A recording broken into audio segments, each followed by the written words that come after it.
Nous sommes le 31 décembre 2006. Il est minuit, nous sommes sur le Champ de Mars à Paris. Il y a le feu d'artifice pour fêter le jour de l'an. Et à ce moment-là, il y a la foule tout autour de moi qui contemple le feu d'artifice. Et j'ai ma copine à l'époque, qui maintenant est ma femme, qui était juste devant moi.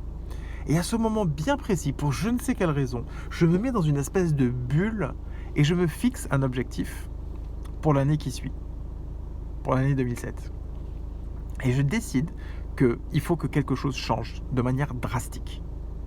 Il faut que ma carrière change, il faut que je change la trajectoire de ma carrière pour pouvoir avancer et apprendre de nouvelles choses. Ça faisait 9 mois que j'étais dans ce poste-là et je commençais à avoir fait le tour. Et je savais qu'à ce moment-là, où je me fixais cet objectif, ce n'était pas une résolution comme j'avais pu fixer les années précédentes et le 15 janvier venu, tout est oublié. C'était beaucoup plus fort que ça. Et cette année-là, en septembre, donc 9 mois après avoir fixé cet objectif le 31 décembre, j'ai changé de pays, j'ai changé de job, j'ai changé de secteur. Bon, ça restait à peu près dans le secteur bancaire, mais c'était un autre métier. Et j'arrivais dans un environnement complètement anglophone alors que je ne parlais vraiment pas bien anglais, malgré mes années d'études en anglais. Et c'était complètement nouveau par rapport à ce que j'avais connu 9 mois avant. C'était assez drastique comme changement. Et je ne parle pas du salaire du coup qui a aussi augmenté de manière considérable.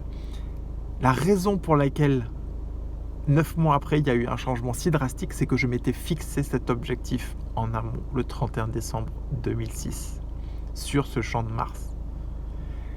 Je l'ai fait complètement par hasard. Je ne sais pas pourquoi, mais en tout cas, une chose est sûre, c'est que se fixer des objectifs est quelque chose qui est extrêmement puissant.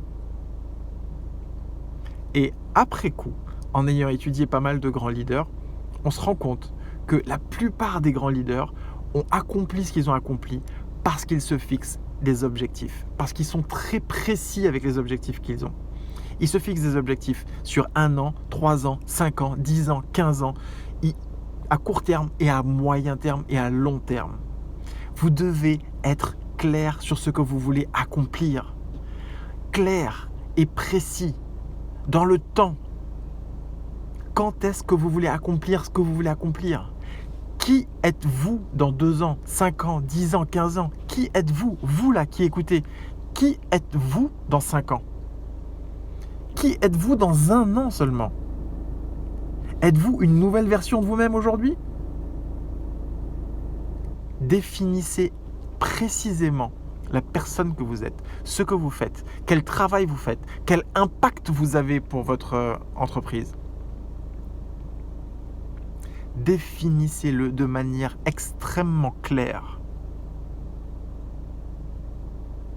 Et tous les jours, travaillez pour atteindre cet objectif.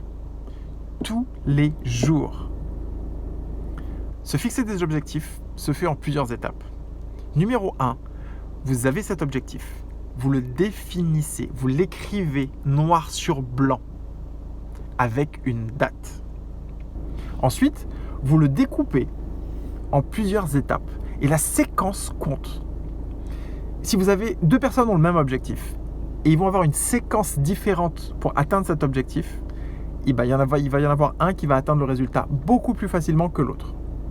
La séquence compte. Si vous essayez de faire la séquence numéro 4 avant la séquence numéro 1, ça ne va pas aller. La plupart du temps, on essaie de brûler les étapes. Soyez patient. Étape 1, 2, 3, 4. Réfléchissez bien au séquencement pour atteindre votre objectif et soyez stratégique. Quelle est la prochaine étape que vous pouvez faire qui va vous apporter le plus de valeur ? Quelle est la prochaine étape que vous pouvez faire qui va vous faire avancer le plus vite ? Quelle est la prochaine étape qui va faire que les étapes suivantes seront plus faciles ? Réfléchissez, soyez stratégique dans le séquencement de vos actions et passez à l'action. Et quand vous atteindrez cet objectif, vous saurez que vous l'avez atteint et c'est jouissif. Vous allez comprendre la puissance de cet outil et vous ne pourrez plus arrêter d'appliquer cette méthode d'objectif. C'est simple, mais c'est une baguette magique. Parce que ça vous met des coups de pied aux fesses pour passer à l'action absolument tous les jours.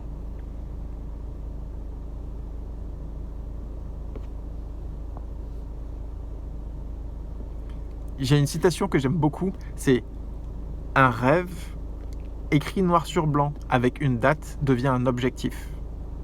Un objectif découpé en plusieurs étapes devient un plan. Un plan suivi d'actions pour exécuter ce plan devient une réalité. Vos rêves peuvent devenir une réalité grâce aux objectifs, aux plans que vous mettez sous votre objectif et aux actions que vous prenez pour exécuter ce plan. Rêvez grand et allez-y. Vous pouvez le faire. Nous avons tendance à sous-estimer les objectifs. Nous avons tendance à sous-estimer ce qu'on est capable de faire à long terme et on a tendance à surestimer ce qu'on fait à court terme. Je la refais. On surestime ce qu'on est capable de faire dans les 3 ou 6 prochains mois. Par contre, on sous-estime grandement ce qu'on est capable de faire dans 10 ans. Ne vous sous-estimez pas. Rêvez grand. Et allez-y. Chaque jour, faites un pas en avant.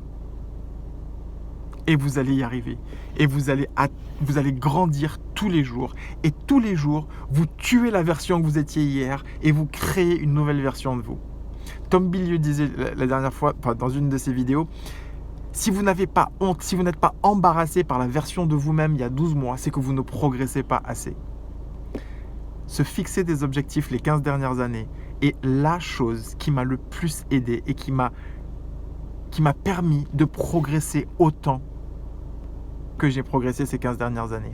Et d'ailleurs, j'ai sous-estimé ce que j'étais capable de faire à long terme et je pense que si j'avais fixé des objectifs beaucoup plus ambitieux, j'aurais pu atteindre et accomplir des choses encore plus intéressantes et encore plus impactantes, aussi bien professionnellement que personnellement.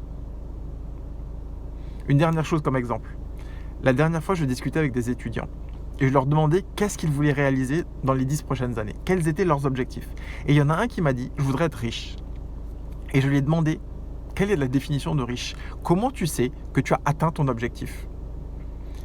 Évidemment, la réponse était un peu difficile. Il ne savait pas, il n'avait pas défini exactement ce que voulait dire riche.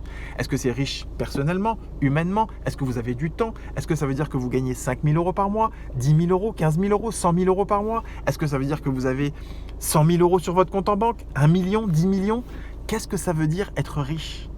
Est-ce que ça veut dire que vous êtes entouré de personnes qui sont riches humainement et qui vous apportent énormément de choses? Est-ce que ça veut dire que vous avez du temps, que vous ne gagnez pas forcément des 1000 et des 100, mais par contre que vous avez du temps et que vous avez une liberté financière? Qu'est-ce que ça veut dire riche pour vous, pour lui? Et donc je lui ai posé toutes ces questions.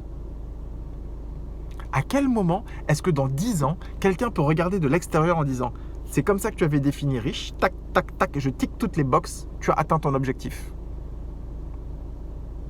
À ce moment-là, il n'était pas capable de le faire. Évidemment, après la discussion, il a compris le point et il a réussi à articuler et définir de manière plus précise son objectif.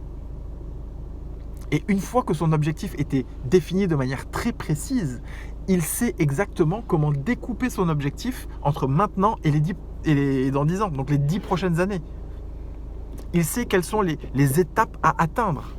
Et donc, au bout d'un an, il va prendre toutes les actions nécessaires pour atteindre l'objectif dans un an, qui va l'amener à son objectif de dans 10 ans.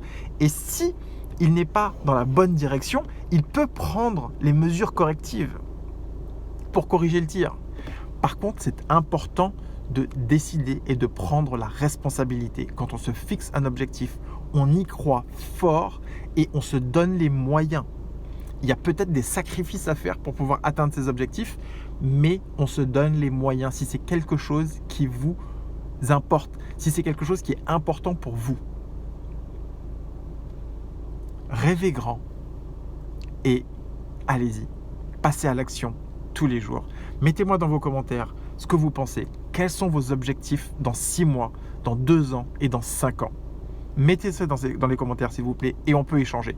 Likez, mettez un pouce bleu, abonnez-vous à cette chaîne et partagez cette vidéo autour de vous. Surtout dans cet environnement après le Covid, enfin on est encore un petit peu dans le Covid là, où l'humeur peut être assez basse, on va dire, et on passe, enfin on a eu 12 mois un peu difficiles et les personnes commencent à être un petit peu, en avoir un petit peu marre et je vois autour de moi certaines personnes, pas mal de personnes en fait, qui ont pas le moral tout simplement et qui ont besoin d'un reboost de motivation et qui ont besoin de comprendre et de croire qu'ils sont capables d'accomplir de grandes choses. Et vous êtes capable de le faire. Par contre, il faut vous donner les moyens. Alors partagez cette vidéo à tous ces étudiants qui ont eu 12 mois extrêmement difficiles, la plupart isolés. Ces alternants qui cherchent désespérément une alternance. Partagez cette vidéo un maximum. Fixer des objectifs va changer votre vie.